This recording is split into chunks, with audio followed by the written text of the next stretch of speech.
Apocalipse capítulo 13. O capítulo 7 do livro de Daniel descreve o mar agitado pelo vento. Um enorme leão sai do mar seguido de um urso. Um leopardo com 4 asas logo se juntou ao urso. Então um monstro terrível com 10 chifres dominou a cena. No meio dos 10 chifres, um 11º chifre se esforçava para sair, até que 3 dos 10 chifres foram arrancados para dar lugar a ele. Agora, 6 séculos depois, João, na ilha de Patmos, teve uma revelação semelhante. Versículo 1 diz: Vi emergir do mar uma besta que tinha 10 chifres e 7 cabeças, e sobre os chifres 10 diademas, e sobre as cabeças nomes de blasfêmia. O mar. Apocalipse 17:15 diz: Falou-me ainda: as águas que viste, onde a meretriz está assentada, são povos, multidões, nações e línguas. Uma besta, o que significa? E Daniel 7,17 responde: estes grandes animais, que são 4 reis que se levantarão da terra.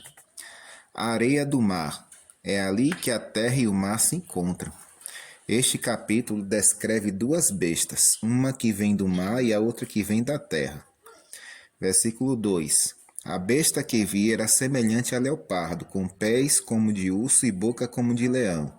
E deu-lhe o dragão o seu poder, o seu trono e grande autoridade. Esta besta parece um leopardo, mas tem pés como um de urso, e a sua boca como a de um leão.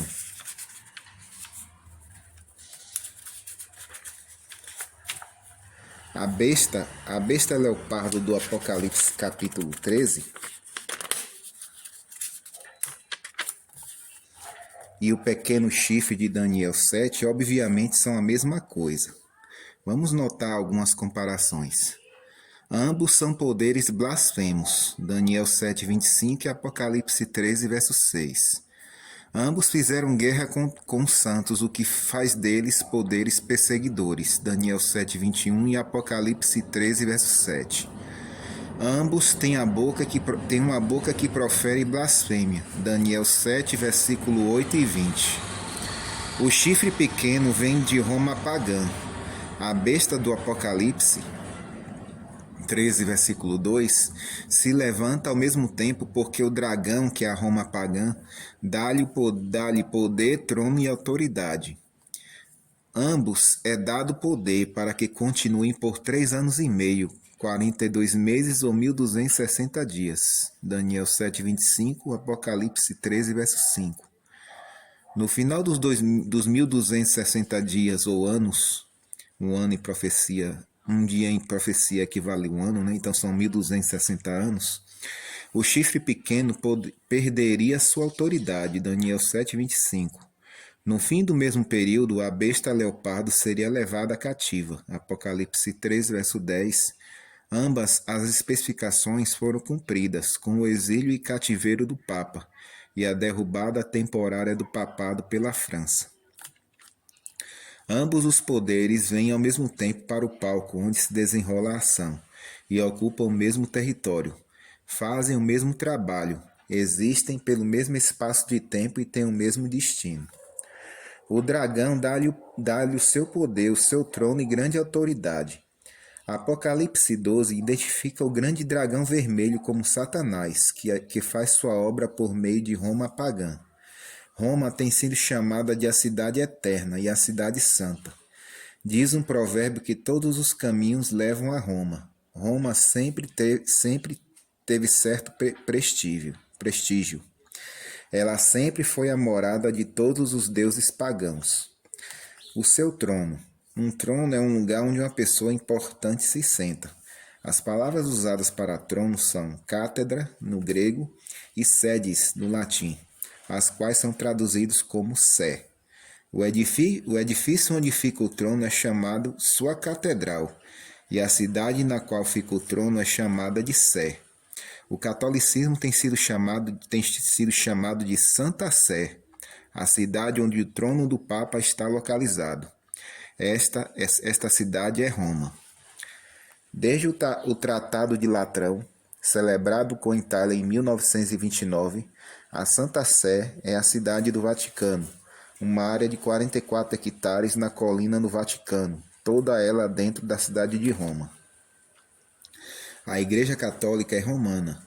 Hoje, bem como quase em toda a sua história, o seu nome oficial é Santa Igreja Católica e Apostólica de Roma. Autoridade. Muito do prestígio secular de Roma foi passado para a Igreja. O imperador Constantino contribuiu para o prestígio do Papa em 330 d.C., quando deixou a Itália e fundou Constantinopla, hoje é Istambul, como a nova capital do Império. Esta cidade foi construída a 1.300 quilômetros ao leste, o que significava um mês de marcha para um exército. Constantino realmente deu seu trono para o Papa. O trono dos Césares foi deixado vago. Foi nessa vaga que o papado se assentou. Aqui estão as palavras de um escritor católico, que diz assim: e piedosamente, subindo ao trono de César, o vicário de Cristo tomou o cetro diante do qual imperadores e reis da Europa se curvariam em reverência por muitas eras. Outros imperadores também outorgaram poder ao papado. Passo a passo, o Império Romano, o grande dragão vermelho, deu grande autoridade à Igreja, a besta com um corpo de leopardo, com o clímax ocorrendo em 538 d.C., quando os exércitos do Império expulsaram os arianos ostrogodos de Roma, o que iniciou o período dos 1260 anos. Para tornar o cristianismo mais atraente para os gentios, os sacerdotes adotaram as vestimentas exteriores e os ornamentos utilizados no culto pagão. O Papa Gregório teria instruído Agostinho da seguinte forma: destrua os ídolos, nunca os templos, borrife-os com água benta, ponha nelas relíquias, e deixe as nações adorarem nos lugares onde estão acostumados. Versos 3 e 4. Então vi uma de suas cabeças como golpeada de morte, mas essa ferida mortal foi curada, e toda a terra se maravilhou seguindo a besta. E adoraram o dragão, porque deu a sua autoridade à besta. Também adoraram a besta, dizendo: quem é semelhante à besta? Quem pode pelejar contra ela? A ferida mortal. A cabeça que foi ferida de morte era a cabeça papal.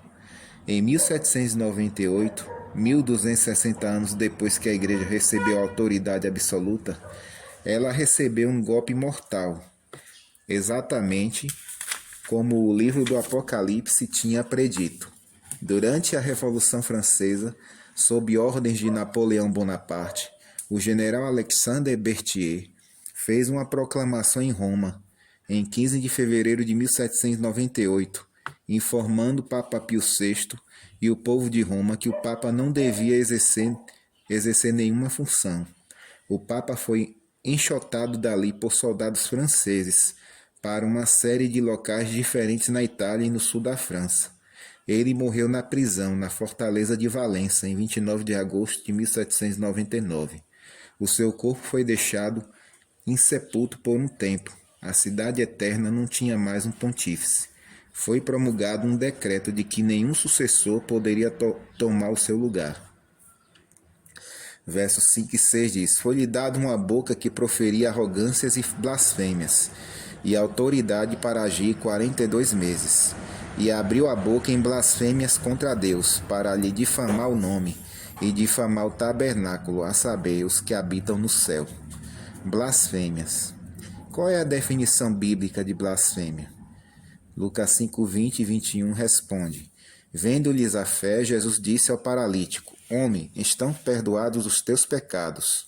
E os escribas e fariseus arrazoavam, dizendo: quem é este que diz blasfêmias? Quem pode perdoar pecados senão Deus? Nos tempos bíblicos era considerado blasfêmia um homem tentar perdoar os pecados de outro homem. Jesus não era apenas um homem, ele tinha autoridade para perdoar pecados, mas eles não aceitaram sua autoridade. Se ele fosse meramente um homem, isso teria sido blasfêmia. João 10, 30 a 33. Eu e o Pai somos um. Novamente pegaram os judeus em pedras para lhe atirar. Disse-lhe Jesus: Tenho-vos mostrado muitas obras boas da parte do Pai.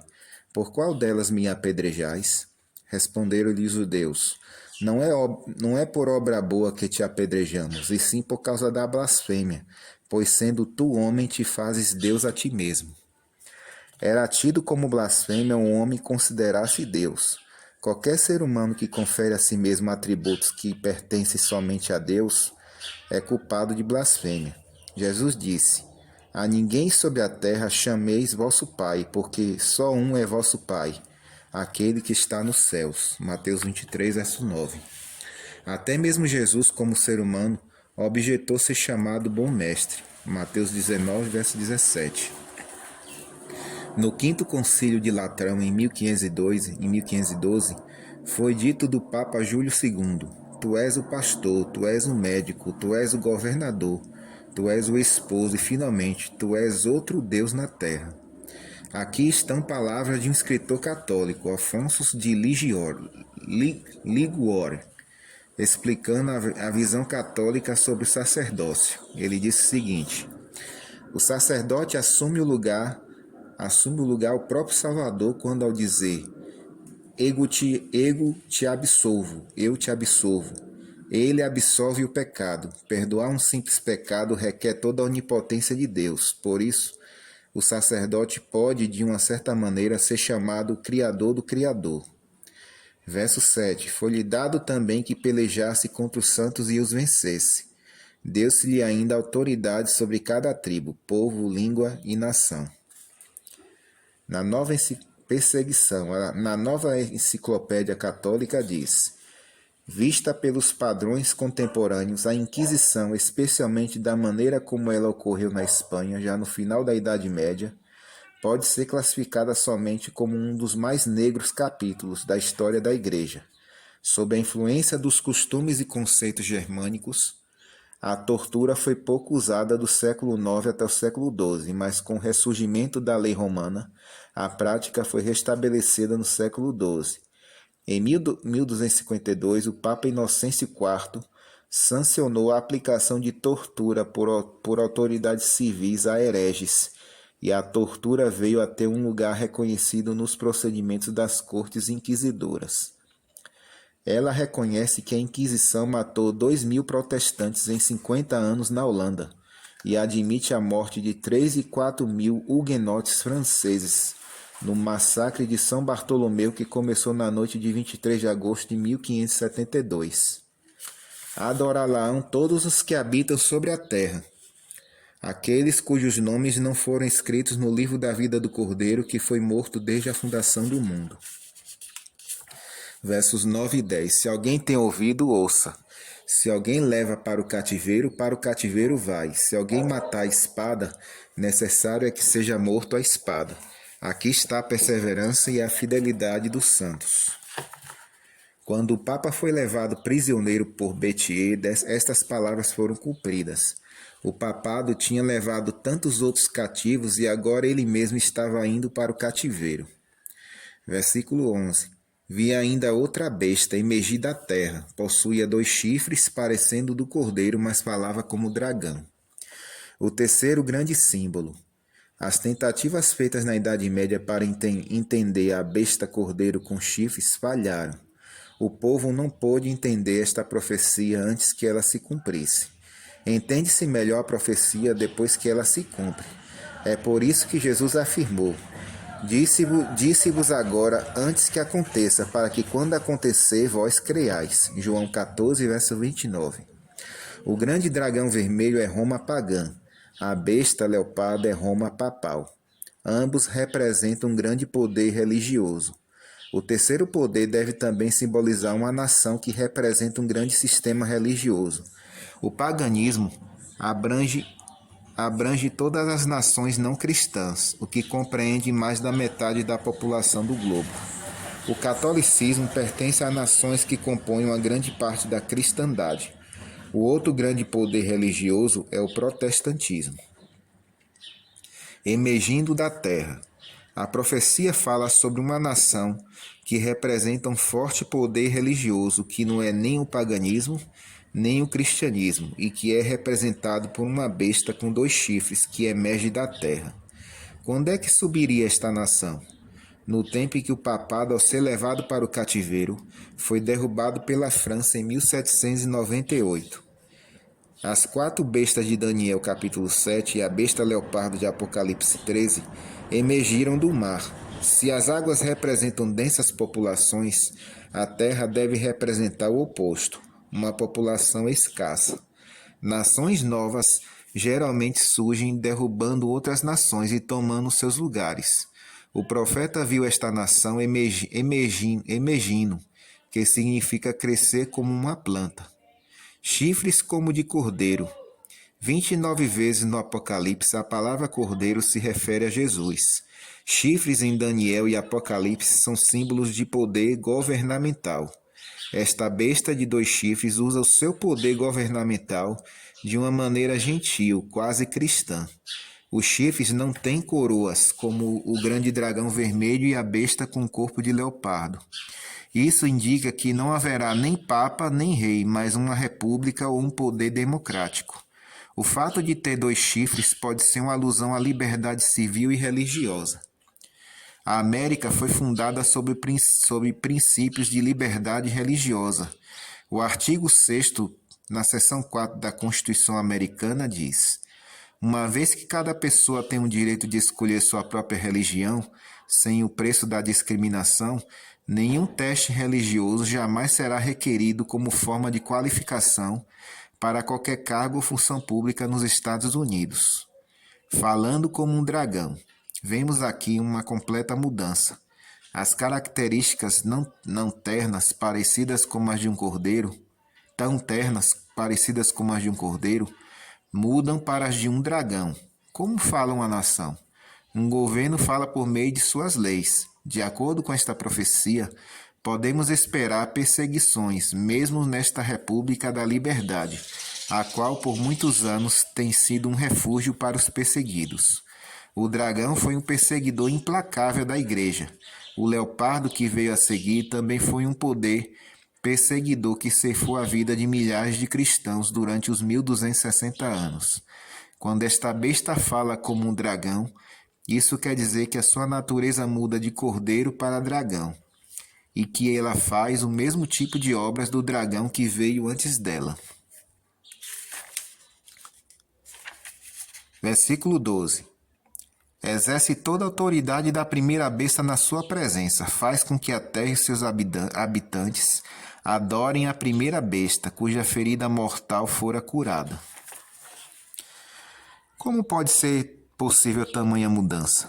Note a primeira como a América mudou sua atitude com relação ao catolicismo. Em outubro de 1951, o presidente Harry Truman pediu ao Senado que aprovasse a indicação que fizera de um embaixador para o Estado do Vaticano. Houve uma onda de protestos. Dificilmente um grupo de igrejas protestantes no país deixa de expressar sua oposição. O presidente retirou sua proposta. Em março de 1984, o presidente Ronald Reagan indicou William Wilson como embaixador para o Estado do Vaticano. A indicação foi aprovada pelo Senado por 81 votos a 13. Poucas objeções foram ouvidas. Nunca antes houve tanta pressão sobre o governo para que impunha leis religiosas. Os protestantes fundamentalistas costumavam insistir na separação entre igreja e Estado. Agora, organizações com uma maioria moral estão exigindo regulamentações morais patrocinadas pelo governo.